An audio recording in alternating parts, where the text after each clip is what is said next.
Tom Small, welcome to the museum. It's a pleasure to meet you for the first time. I think you're a resident here at San Juan Island, and your studio is located here as well. Could you give us just a little bit of information about why you chose that title, Stories of Stone and Light?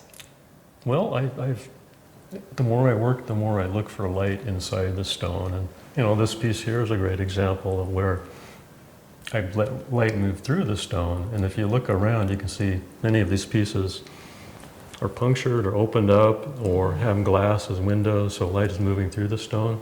Not just light that we see with the eye, but the weight of the piece is lightened. Yeah, it breaks into the mass of the stone and gives it movement and flight. Maybe just talk a little bit about the idea of architecture and our sense of place and the structure that you're using to build these pieces. Yes. Well, a lot of these pieces are an attempt to redefine architecture in a playful way and reconsider architecture in a relationship with more earth-related forms like bones and rounded stones that are naturally shaped. And I think I began into the architecture by working with bones first, because the bones are the architecture and structure within our body. And so I start using the bones. And the bones are deer bones or elk bones that I find on our mountaintop. So they're locally sourced, and then I start playing with those forms and developing those into ideas of structures. And reconfiguring the bones, they have different relationships than you would find on the animal, so they form new spaces. And so that's part of the architecture. And a lot of these pieces have specific titles that'll direct you towards certain stories. There's one called Worship as in worship in church, behind you, that is obviously a prompt to a story, but it gives you an entrance into the stone by a little portal into it, and then these rising forms above it holding glass. So that's one kind of story, and there are several others. There are actually some stones here that are part of what I call the path series, where if you look on the stone, you'll see a little path going through the structure, under the structure. And so they're a story of shelters that you find along the path, and each shelter is like a chapter with its own little story that you can tell and imagine for that space.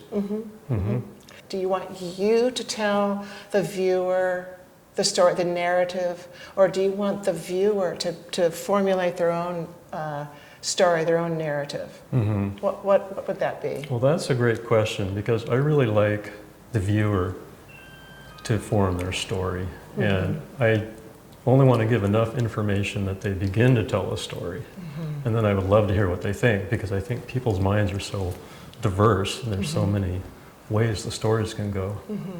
Just harvesting stones is a story in itself. I could write a book on like going out in the desert or going to I was in Austin in November and bought 12,000 pounds of black granite, that was sitting in a boneyard with cactus and rattlesnakes. There's those background stories.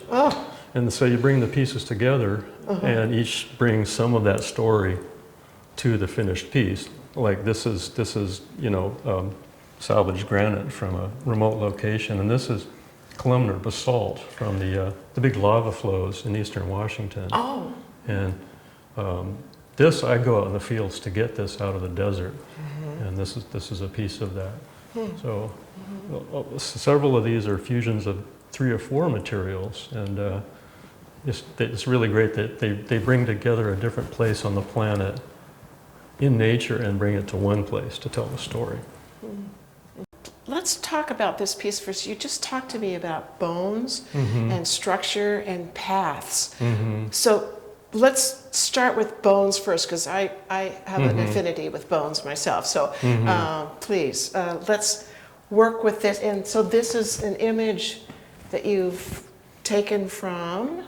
Well, I found a rib bone on Katy Mountain and made a mold of it and created it in wax, and then I worked with wood onto the bone. So I'm combining the idea of a human structure on the natural bone structure to create this new kind of structure.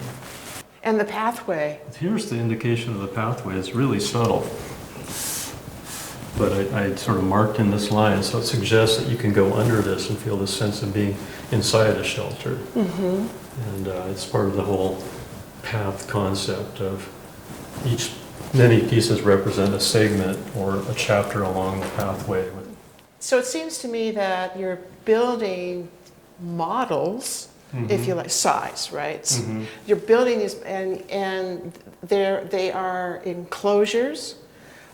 They are architectural enclosures, but now I'm getting a sense of them being some kind of a protection for me to go and be covered or protected, or so that's my narrative.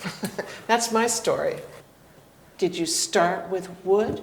For decades, stone kind of took over my life because it was kind of the mother of all materials. And now I'm coming back to wood again because it's so playful. This is how I play. You know, after carving stone, it's such a giving material.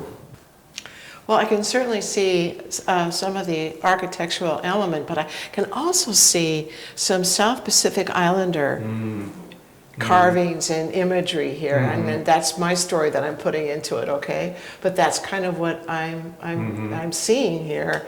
Yeah, definitely. These areas here, these negative spaces, and the etchings in, and yeah, it's really, this almost looks like it's a tool of some sort.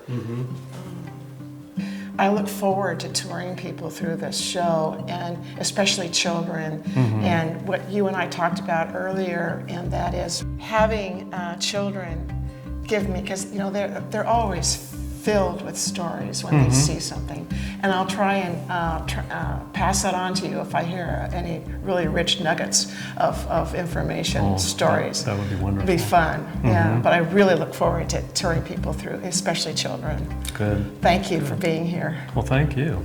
I'm grateful to be here. Good.